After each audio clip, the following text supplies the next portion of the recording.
Education Minister Priya Manikchan announced that based on guidance from the Health Minister Dr. Frank Anthony, schools countrywide have been given the green light to fully reopen after Easter holidays.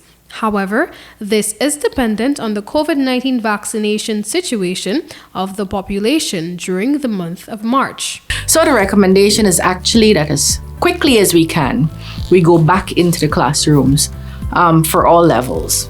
Guyana is noting that. We are deeply concerned, like other countries around the world, that even after COVID goes or after we have dealt with it and contained it, that we might be left with long-term problems that we'll need to address. So we want to minimize that as far as possible.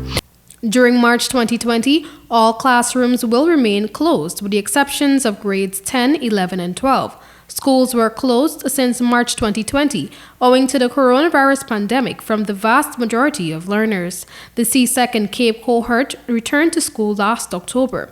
Many of the schools are using a blended approach to engage learners, with both virtual and face-to-face contact being utilized. The Education Minister stated almost 1 year-long disruption of face-to-face classes has the potential to rob students of the much-needed quality education they need.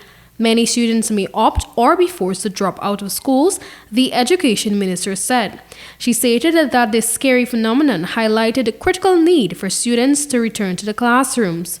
Manikchan maintained that the ministry's duty is to keep its students, teachers, and their families safe. The best thing to do in the circumstances would be, as far as we can, to try to continue to engage our children in face-to-face learning.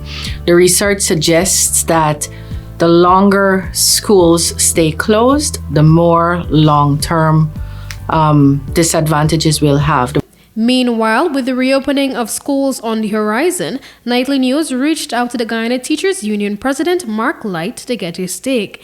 He stated that while the GTU has not engaged the Education Ministry on the way forward as yet, he is hopeful that the Health Ministry would ensure that teachers are put among the priority segment of the populace to be inoculated. We need to have assurance from our Ministry of Education that they are going to provide the maybe vaccine for teachers so that they can feel safe in the work environment. Because we are hearing that a lot of vaccines will be coming.